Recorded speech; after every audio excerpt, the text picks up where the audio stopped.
UNB, ela já nasceu, de certa forma, né, enquanto universidade pública, comprometida com a EJA, na própria implicação da construção de Brasília. Na medida em que os trabalhadores que para aqui vieram não tiveram oportunidade de uma escolarização que lhes permitisse, de fato, uma qualificação e uma qualidade de vida.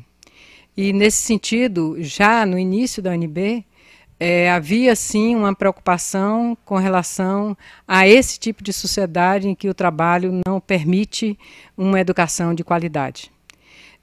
Com a ditadura, isso foi interrompido e, na retomada da transição democrática, nós, aqui na Universidade de Brasília, tivemos, sim, uma atenção especial à questão da alfabetização de jovens e adultos, né, naquele momento da transição democrática, e, em seguida, a uma integração à luta que hoje é nacional, pela educação de jovens e adultos, que representa no país 62 milhões de brasileiros com mais de 15 anos que não têm 4 anos de estudo.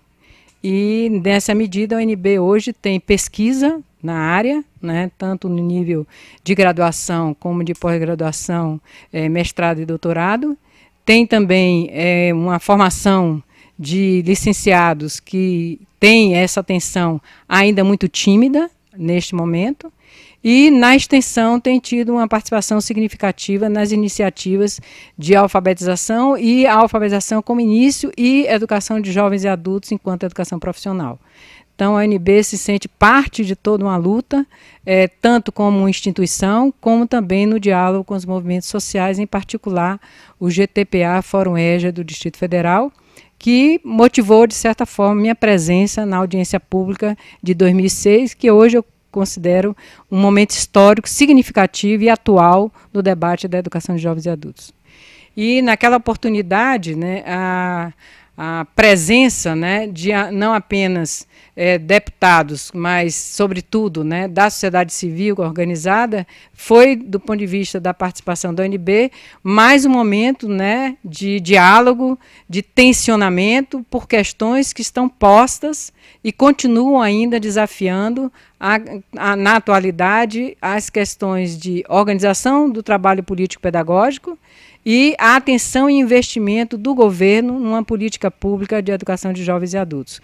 Esse mundo dos trabalhadores ainda não penetrou na rede pública do Distrito Federal com a garra e a determinação que o CESAS demonstrou naquela audiência pública pelos seus estudantes, pelos seus professores e diretor. Então, nesse sentido, eu acho que a audiência pública foi um momento também de aprendizado, né, naquela participação, e, sobretudo, uma esperança muito grande que esse documentário sirva hoje de mobilização para o momento atual e para o empenho nessa política pública. Aí essa audiência foi gravada, né? E quando nós terminamos a audiência, eu senti que a gente tinha feito um filme. Até 2005, todas as escolas de EJA, né, do Distrito Federal, funcionavam da mesma forma. Era um tempo escolar diferente, né? Os alunos faziam mais ou menos de 2 a 3 disciplinas a cada 5 semanas. Isso possibilitava que o adulto estivesse presente em sala de aula, né? E a presença não era obrigatória. Em 2006, a presença se tornou obrigatória, né? Foi mudado todo o sistema, e 6 meses com 12 disciplinas. Então, isso foi um elemento fundamental para que os adultos saíssem da escola. Nenhum avanço é isso que nós esperamos, né, que agora com a nova eleição, né, com o Partido dos Trabalhadores, que ele faça essa mudança. É isso que nós esperamos com esse documentário, que os gestores públicos do atual governo digam a que vieram e mostrem que o governo é de fato diferente daquele e que possa formalizar uma proposta que seja apresentada ao novo Conselho de Educação do Distrito Federal, que me parece estar sendo renovado. Esse conselho ainda não foi mudado, né? Ele continua o mesmo de 2005. Nós dependemos da Câmara Legislativa que ela vote a proposta de eleições democráticas. Nosso documentário, ele traz também a forma, né, interna, orgânica, de como tudo isso ocorreu. Então, quando se fala de um documentário denúncia, né, fala-se também daquilo que nos sobrou da educação nos dias atuais. Então, é um momento de retomada da educação, dos esforços, de gestões que sejam comprometidas com a educação do trabalhador, sejam elas nas escolas, sejam elas dos gestores dentro da Secretaria de Educação.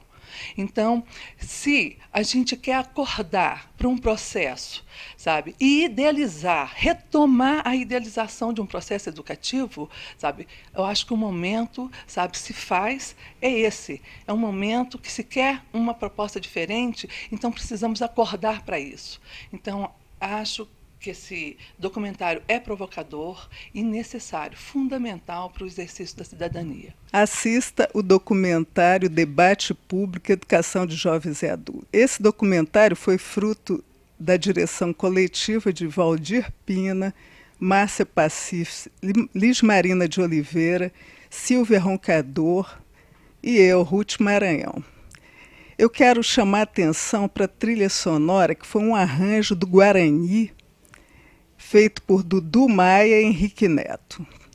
E gostaria de agradecer o apoio do Simpro-DF, da deputada Érica Cocai e da comunidade escolar do César.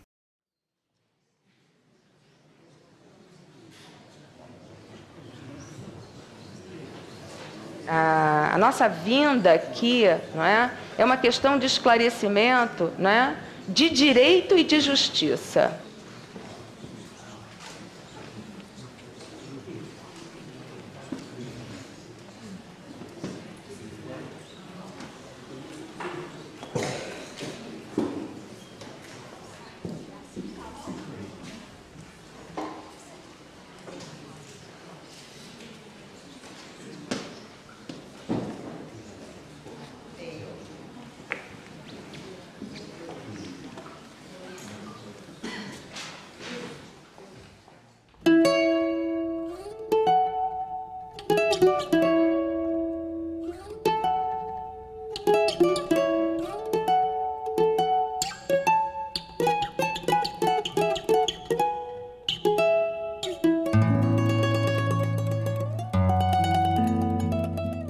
No sábado, eu estava na minha cozinha fazendo a minha comidinha, com o radinho ligado na mesa, e eu vi uma senhora pedindo uma doméstica, mas que fosse uma doméstica que tivesse ensino fundamental completo, pois os filhos delas estudavam, né? E tinha que ter alguém para ajudar, e para ajudá-los a fazer os deveres, né?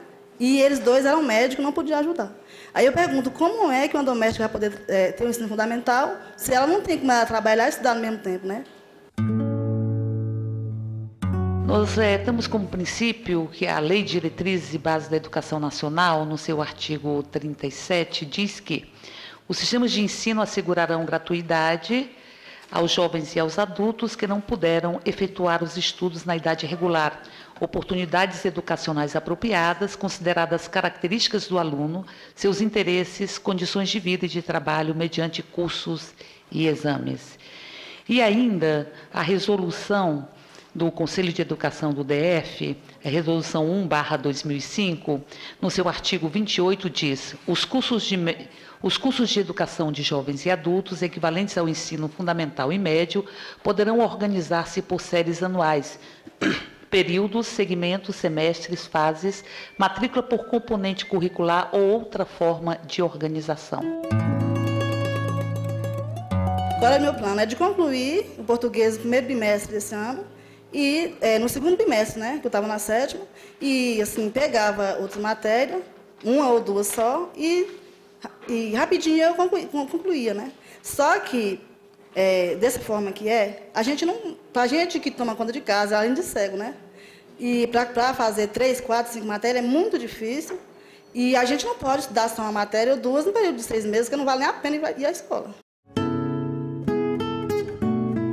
Ainda no parecer 62/99, também do Conselho de Educação do DF, nós temos como destaque o seguinte: o ritmo de cada aluno ou aluna, suas características pessoais e profissionais, sua experiência de vida, o contexto socioeconômico e cultural e os seus interesses e expectativas são pilares da metodologia da educação de jovens e adultos.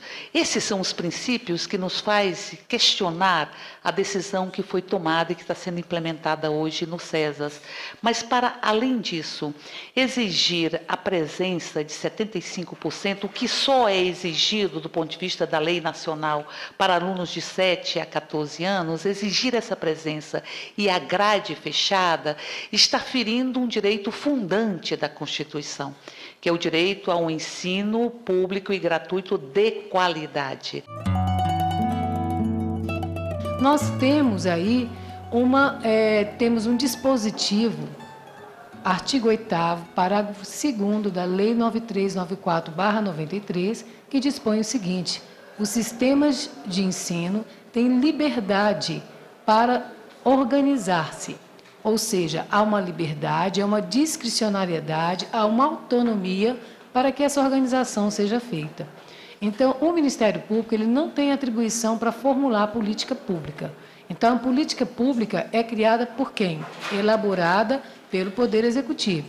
Como foi ressaltado pela deputada, há que se considerar sempre uma comunicação com a sociedade, com a comunidade, em especial a comunidade escolar. Eu estou aqui com o depoimento de alguns alunos que eu peguei da manhã, que não puderam vir aqui hoje, porque estão trabalhando no exato momento. E eu vou ler o depoimento deles, e se der, eu dou a minha opinião, né? Aqui é a entrevista que o Juraci Pereira dos Santos deu ao jornal Correio Brasiliense. Aos 53 anos, aprender a ler e escrever deixou de ser um sonho e virou necessidade. Meu trabalho não é importante, mas preciso escrever alguma coisinha para fazer relatório. Caso não aprenda agora, posso ficar sem emprego, disse ele. Um outro interessante que eu peguei é o da Cleusa Silva, né, aluno do César Matutino. Ela diz o seguinte: sou contra esse sistema de frequência obrigatória porque eu trabalho como prestadora de serviços domiciliar. E com esse sistema de frequência obrigatória, eu tive que deixar quase todas as minhas clientes. E minha renda caiu bastante. Eu conseguia conciliar o trabalho com o estudo e agora não consigo nem almoçar. E virei uma turista em casa. Hoje o professor de física me perguntou por que eu não fiz os deveres de física. E eu falei que eu ia fazer só no domingo, porque era o único dia que tinha tempo, né? E detalhe, ela vai ter que fazer os deveres de física e de mais 11 matérias no domingo, né? E ainda ter que dar conta dos afazeres de casa, né? Detalhe aqui como é a proposta da Secretaria de Educação, né? Está aqui. O estudante terá que frequentar as aulas todos os dias da semana, 4 horas diárias. Ou seja, com frequência obrigatória de 75%, né? Então, eles nem se preocuparam em ir na escola e escutar os alunos, né? É lógico que todo mundo sabe que existe uma categoria de trabalhadores, não é, deputada Érica Cocai, que não pode frequentar as aulas todos os dias, que é o caso do cobrador, do motorista de ônibus, da empregada doméstica, do vigilante, do barman, do frentista, entende? São categorias que não podem estar presentes na sala de aula todos os dias. E tem o ensino à distância também, né, que foi colocado como uma desculpa para aqueles alunos que não podem estar na sala todos os dias, né? Primeiro eu quero saber aqui, quantos aqui tem computador com internet? Levante a mão.